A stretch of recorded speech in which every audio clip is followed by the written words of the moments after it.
Bonjour aussi aux ouvert de mercredi 2 juin.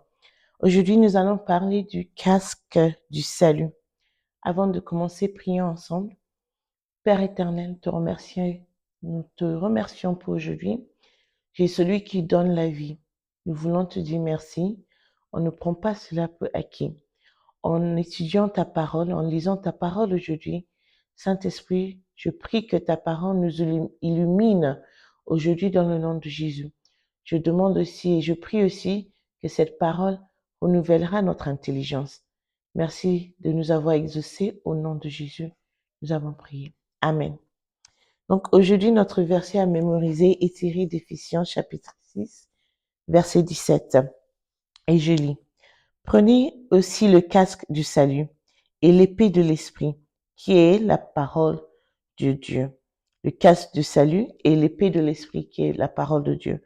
Aujourd'hui, je vous rappelle, nous parlons du casque du salut. Notre titre pour aujourd'hui, c'est le casque du salut. Donc, avant d'entrer directement dans notre leçon, lisons aussi le passage biblique référence 1 Thessaloniciens chapitre 5, versets 1 à 10. J'ouvre la Bible. 1 Thessaloniciens chapitre 5, versets 1 à 10. Je lis. Pour ce qui est du temps et des moments, vous n'avez pas besoin, frères, qu'on vous en écrive, car vous savez bien vous-même que le jour du Seigneur viendra comme un voleur dans la nuit. Quand les hommes diront paix et sûreté, alors une ruine soudaine les surprendra, comme les douleurs de l'enfantement surprennent la femme enceinte, et ils n'échapperont point. Mais vous, frères, vous n'êtes pas dans les ténèbres pour que ce jour vous surprenne comme un voleur. Vous êtes tous des enfants de la lumière et des enfants du jour. Nous ne sommes point de la nuit ni des ténèbres. Ne dormons donc point comme les autres, mais veillons et soyons sobres. Car ceux qui dorment, dorment la nuit, et ceux qui s'enivrent, s'enivrent la nuit. Mais nous qui sommes du jour, soyons sobres, ayant revêtu la cuirasse de la foi et de la charité, et ayant pour casque l'espérance du salut. Car Dieu ne nous a pas destinés à la colère, mais à l'acquisition du salut par notre Seigneur Jésus-Christ, qui est mort pour nous, afin que, soit que nous veillons, soit que nous dormions, nous vivions ensemble avec lui. Que le Seigneur bénisse sa parole. Aujourd'hui, je vais continuer notre enseignement sur toute l'armure de Dieu en discutant du casque du salut. Un casque est une pièce de l'armure qui couvre la tête. Votre tête est une partie de votre corps qui peut être utilisée pour vous identifier, comme en témoignent les captures instantanées utilisées dans la réalisation des cartes d'identité. Porter le casque du salut vous identifie comme un enfant de Dieu et envoie ce message au diable. Enlève tes sales pattes de ma vie. Il est malheureux, cependant, que beaucoup de croyants enlèvent leur casque du salut lorsqu'ils arrivent dans certains cercles. Ils ne veulent pas que les gens là-bas sachent qu'ils sont sauvés. Ils essayent de se conformer au monde au lieu d'être différents et être identifiés avec Christ. Romains 12, 2 nous dit, ne vous conformez pas au siècle présent, mais soyez transformés par le renouvellement de l'intelligence, afin que vous discerniez quelle est la volonté de Dieu, ce qui est bon, agréable et parfait. C'est le renouvellement de notre intelligence.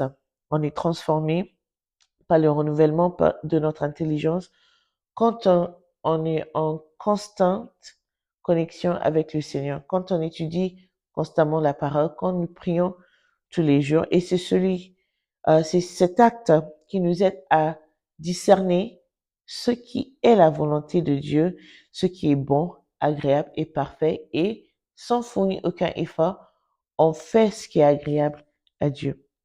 Mais quand un chrétien refuse de s'identifier comme un enfant de Dieu Il est en train d'enlever la protection de sa tête et c'est une partie délicate du corps qui entraînera la mort instantanée si elle venait à être touchée.